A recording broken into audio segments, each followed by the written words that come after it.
સુરતમાં ગેરકાયદેસર ધમધમતા વધુ 2 ગેમ ઝોનના સંચાલકો વિરુદ્ધ ગુનો દાખલ કરવામાં આવ્યો છે.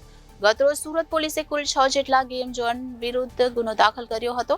રાજકોટ અગ્નિકાંડ બાદ સુરત પોલીસ પણ હરકતમાં આવી છે. એસએમસી પોલીસ, ડીજીવીસીએલ અને ફાયર વિભાગો દ્વારા શહેરના અલગ-અલગ ગેમ ઝોનમાં ચેકિંગ હાથ ધર્યું હતું. જરૂરી દસ્તાવેજ, ઇલેક્ટ્રિકલ પાવર, જરૂરી ચકાસણી, ફાયરના સાધનોની ક્ષતિ જણાતા કુલ 13 ગેમ ઝોનને સીલ કરવામાં આવ્યું હતું.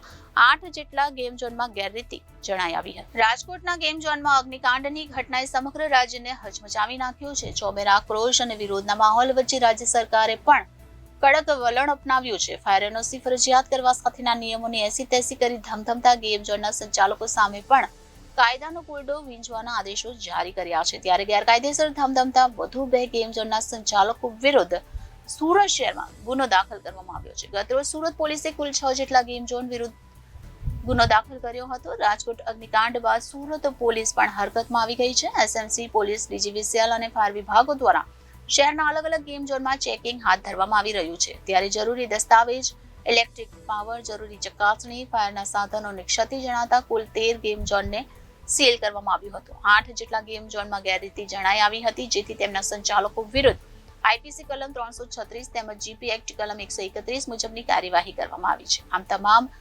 ગેમ ઝોન રાંદેર, પાલ, વેસુ, ડુમસ અને ઉમરા વિસ્તારના છે. Reporter Arvind Rathod, Janadesh news, Surat.